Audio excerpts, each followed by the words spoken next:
didn't come here to stay. I just come to pass through here. But while I'm passing, and even in my passing, I've got to live so those that's in the dark. Say that.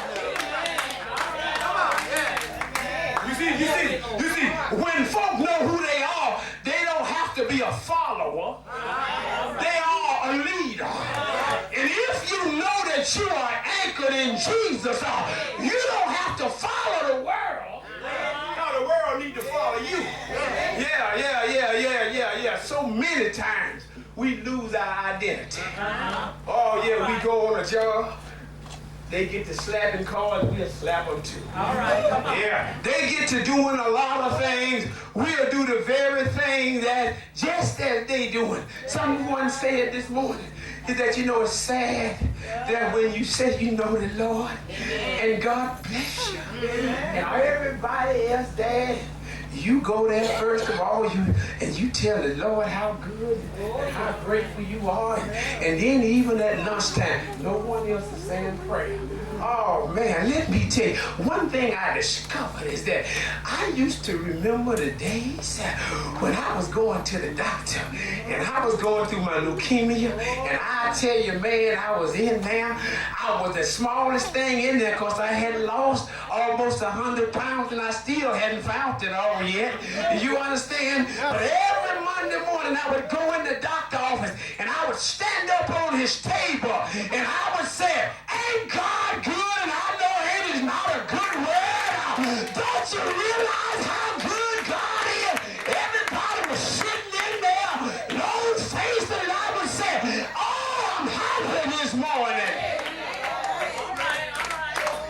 Preach. The reason that I was happy was because I knew who I was. I knew who my God was. And I would look at those folk and I would tell them, you know, out of all the people in the world, he chose you and I to be a testimony. You understand? He could have let anybody else have cancer, but everybody couldn't have filled the task that he had set before you and I. Everybody couldn't have did this here. But if we hold our hands in God's hand, we'll make it through this journey. Oh yeah, it got the way every Monday morning when I'd go in, everybody was waiting. And finally, I looked around one morning, and everybody in the doctor's office had their Bible. They discovered, they said, I woke up this morning and I dread coming because of the treatment. But when I thought about that we were going to get in the Word, see, it doesn't matter where you are. It doesn't matter what you're going through. It's knowing who you are. You understand? Yeah, he may have you way down in the hole somewhere. You may be down in the dungeon, just like Joseph was. But wait a minute, it don't take it personally. Don't think that God don't like you. Don't think that he's punishing you. Don't think that God done forgot about you. But you see, first of all, God has already ensured us who we are. And all he's saying is somebody else down in the darkness of the dungeon may be down there that don't know him. Right. You understand? Yeah. And sometime and all the time, he have to send you and I. Yes, sir. Yeah. You know, Isaiah said, if the Lord needs somebody, send me. We like to sing that song, don't we? We like to walk around the house and say, oh, Lord, use me. Use me, Lord. You know, y'all, you know what I'm talking about. You was around your house, and one day you told God, said, Lord, just use me in this service. And the first thing popped in our little mind, God don't use me in a mighty way. He gonna have me on TV. He gonna make me a great speaker. And God said, nah.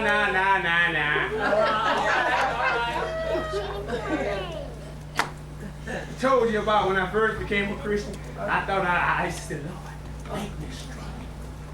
I stand in the mirror every morning. I read a scripture. Oh, I pump my muscles. Yes, sir. Because I didn't know God was going to make me strong. You know, and I thought thought that his way of making me strong was that, in other words, I'm going to pump all up. I'm going to be all that. You know how God made me strong?